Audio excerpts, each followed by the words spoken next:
Saudara Prabowo Subianto kembali bersafari bertemu partai politik dan lawan politiknya di pemilihan presiden 2024. Masih ada dua partai, PDI Perjuangan dan Partai Keadilan Sejahtera yang masih belum menentukan sikap terhadap koalisi Prabowo Gibran dalam pemerintahan 2024-2029.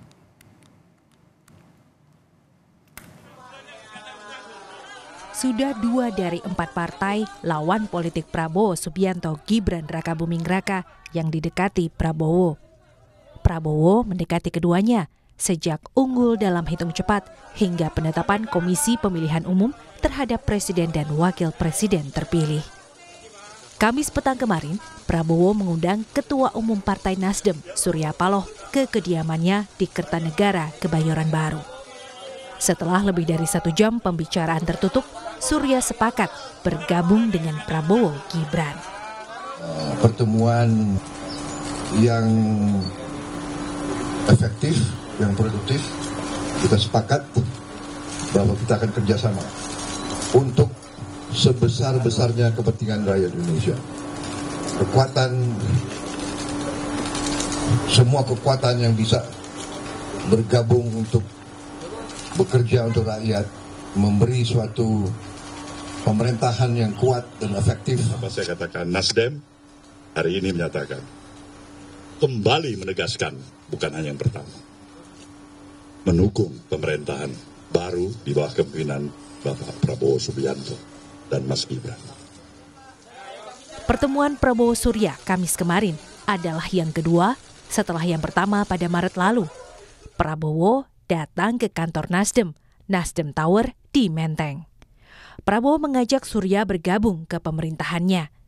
Dan pada Rabu, setelah penetapannya sebagai presiden terpilih, Prabowo menemui Muhaimin Iskandar, Ketua Umum Partai Kebangkitan Bangsa atau PKB, yang juga cawapres pendamping Anies Baswedan di Pilpres 2024. Prabowo juga mengajak Muhaimin bergabung di pemerintahannya. Rangkulan Prabowo terhadap lawan politiknya ini dipandang koalisinya di Pilpres sebagai langkah yang bagus untuk menguatkan kerja pemerintah meski posisinya sebagai oposisi. Kami kan dari awal salah satu pertimbangan kita memberikan dukungan ke Pak Prabowo ini kan ada satu narasi besar yang dia selalu sampaikan, yaitu bagaimana Indonesia ke depan ini kalau mau maju itu salah satu syaratnya kita harus tetap bersatu bersama, solid. Sekarang sudah ditetapkan sebagai presiden terpilih, juga harus membangun komunikasi dengan semua elemen bangsa termasuk partai politik. Nah, cuman ada hal yang berbeda ya. Saya kira komunikasi politik itu menjadi mutlak, penting ya dilakukan gitu. Tapi apakah kemudian itu dapat disimpulkan bergabung dengan pemerintahan, itu belum tentu. Tergantung si partai politiknya masing-masing ya. Dan oleh karena itu, kalau komunikasi politik itu sudah dilakukan dan terus dirawat, ya, urusan berada di dalam atau di luar pemerintahan saya kira udah nggak jadi soal lagi, karena itu menjadi sama mulianya. Ya. Masih ada 2 partai pemilik kursi di parlemen lawan politik Prabowo yang masih belum disambangi Prabowo. PDI Perjuangan, pengusung Ganjar Pranowo Mahfud MD, dan Partai Keadilan Sejahtera, pengusung Anies Muhaimin bersama Nasdem dan PKB. Keduanya menunggu sinyal putusan organisasi. PDIP menunggu hasil rapat kerja nasional dan PKS menunggu keputusan Dewan Syuro. Ada rencana pertemuan dengan Pak Prabowo sudah dijajaki? Kita lihat aja, tunggu waktunya, dan jelas kita akan menciptakan silaturahmi ke semua pihak, ya. Bisa siapa saja yang memulai, silakan saja. Tapi sudah ada ajakan untuk bertemu? Pokoknya kita lihat saja tunggu, ya. Jadi sekarang ini kita berharap situasi setelah keputusan ini bagaimana kita pikirkan ke depan untuk membangun NKRI lebih baik lagi. Kita berpikir positif. Sementara PDI Perjuangan sambil menunggu hasil Rakernas Mei mendatang sudah memberikan sinyal menjadi oposisi pemerintahan Prabowo Gibran. Tapi hubungan pribadi Prabowo dengan Ketua Umum PDIP Megawati Soekarno Putri tidak ada masalah. Ya, saya lihat yang selama ini terjadi, kalau sikap ibu seperti ini kecenderungan bisa salah, bisa juga benar. Kecenderungan kita ada di luar pemerintahan. Cara pribadi saya kira Ibu Mega dengan Pak Prabowo itu bersahabat dengan baik, ya, berteman baik. Tapi kan harus bisa dibedakan mana urusan pribadi, pertemanan, dan urusan organisasi dan kenegaraan. Juga kita harus juga pertimbangkan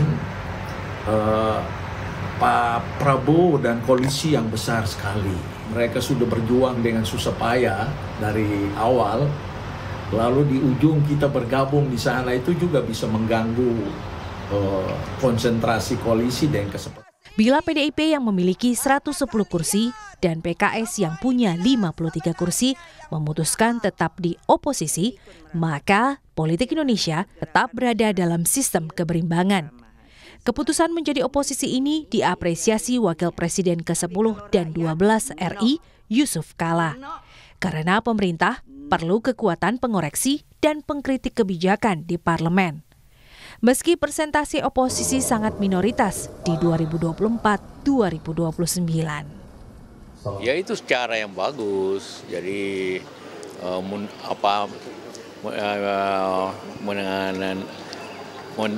menuju ke kebersamaan, persatuan yang baik bangsa ini. Karena bangsa ini kan terlalu besar untuk ditangani sendiri, dan tapi bagaimana perlu juga ada posisi supaya ada mengoreksi.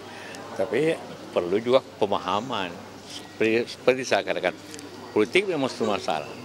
Tapi kondisi masyarakat dan apa yang kita hadapi bisa lebih berat daripada masalah politik. Penegasan bergabungnya Nasdem dan sinyal PKB masuk ke gerbong Prabowo Gibran membuat kekuatan Prabowo di parlemen menjadi mayoritas hingga 70% kursi. Persentase ini lebih dari cukup untuk mengegolkan berbagai dukungan politik bagi agenda Prabowo selama 2024-2029, termasuk diantaranya makan siang gratis bagi siswa sekolah dan infrastruktur di Nusantara, ibu kota negara baru Indonesia. Tim Liputan Kompas TV.